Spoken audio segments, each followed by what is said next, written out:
नमस्कार मित्रों, मेरा नाम है एडवोकेट जिनेश सोनी और जिस कंटेंट को आज मैं डिस्कस कर रहा हूं, जिन महिलाओं के या जिन पुरुषों के दिल गुर्दे ना हो वो तुरंत ही इस वीडियो को बंद कर दें। कारण क्या है कि जो टॉपिक मैं डिस्कस करूंगा ये लीगली आपके मेंटेनेंस राइट को अफेक्ट करने वाला है, जिस कारण आपको सुनने से पहले अपने आप को संयमित करना पड़ेगा, अपने आप को मजबूत करना पड़ेगा और उन लीगल प्रावधानों को जानना पड़ेगा कि किस तरह से एक मेंटेनेंस का राइट पुरुष पॉइंट ऑफ व्यू से और एक महिला पॉइंट ऑफ व्यू से अफेक्ट होने जा रहा है। दोस्तों, जैसा कि हम जानते हैं कि खर्चा प्राप्त करना, चाहे वो पुरुष हो चाहे वो महिला हो, दोनों का ही एक वैधानिक अधिकार है और जिसे कानून के तहत जो है रिकॉग्नाइज किया गया है। मैं बात अगर करूं 125 सीआरपीसी की, तो वहां पर यह स्पष्ट किया गया है कि अगर महिला के पास सफिशिएंट मीन्स नहीं है, महिला मैरिड वुमेन है और उसके पति के पास सफिशिएंट मीन्स है, और वो 3 एक्सेप्शन जो सेक्शन 125 सब क्लॉज 4 और सब क्लॉज 5 सीआरपीसी में दिए गए कि वो महिला अडल्ट्री में नहीं जी रही है,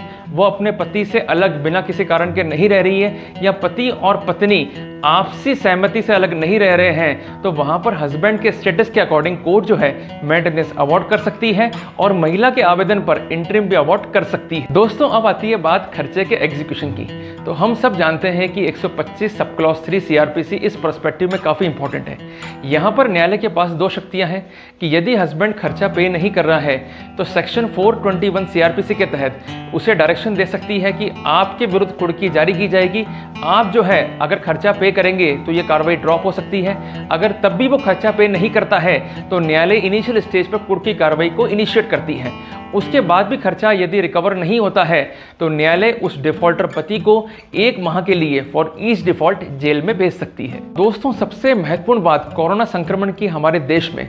अगर हम इस देश को देखें तो यहाँ पर अधिकांश जनता जो है वो प्राइवेट सेक्टर में या तो एम्प्लॉयमेंट लेती है या वर्क करती है। कोरोना संक्रमण से, लॉकडाउन होने से आज हम सामान्य जीवन नहीं जी पा रहे, सोशल डिस्टेंसिंग को ऑब्जर्व कर रहे हैं, जिसका सीधा सीधा असर हमारे एम्प्लॉयमेंट या हमारे प्राइवेट सेक्टर के वर्क पे पड़ा है। कुछ व्यक्तियों की जॉब चली गई है, कुछ व्यक्तियों का इनकम डिप्रेशन आया है, जिस कारण इनकम अर्निंग में जो है गिरावट ऑब्जर्व की गई है। तो वहाँ पर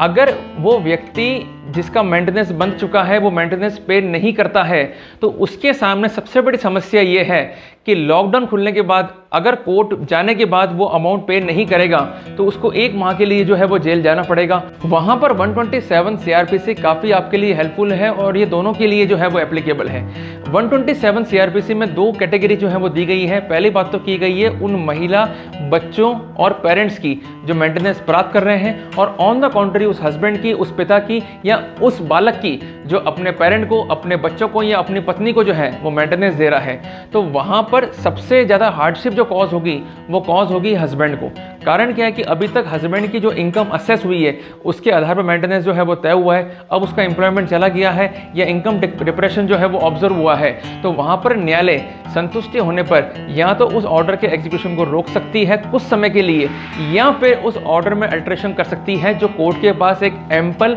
इनहेरेंट पावर है सेक्शन 127 सब क्लॉज 1 सीआरपीसी के अंदर। करना क्या है, आप पिटीशन पेश करें, अपनी बातों को अंकित करें कि किन किन कारणों से आपकी जॉब चली गई है और उसके समर्थन में प्रूफ जो है वो सबमिट करें, या इकोनॉमिक डिप्रेशन आया है, इनकम कम हो गई है तो उसका प्रूफ भी जो है वो सबमिट करें, ताकि आपके लिए जो है कोई प्रिजुडाइज स्थिति नहीं हो और मेंटेनेंस अमाउंट पे नहीं करने पर कोर्ट आपको जेल नहीं भेज सके। तो ये एक स्थिति है, ये एक प्रावधान है जो आपके लिए हेल्पफुल हो सकता है। ये डिपेंड करेगा कि किस रूप में आपने न्यायालय को कन्विंस किया है, किस रूप में न्यायालय ने आपकी बात को समझा है और परखा है। तो दोस्तों, आज हमने समझा कि किस तरह से एक रेमेडी कानून में अभी भी अवेलेबल है जो हमें वॉयलेटर नहीं होने दे रही है, जो हमारा बचाव कर रही है। यदि इसका हम उपयोग करते हैं तो किसी न किसी रूप में हम अपने राइट्स को प्रोटेक्ट करते हुए गलत रूप से इम्प्रिजन या जेल जाने से जो है वो बच सकते हैं। तो दोस्तों, इसका मतलब कानून में कुछ भी चीज़ मुश्किल नहीं है, सिर्फ मुश्किल है तो हमारा दृढ़ संकल्प लें,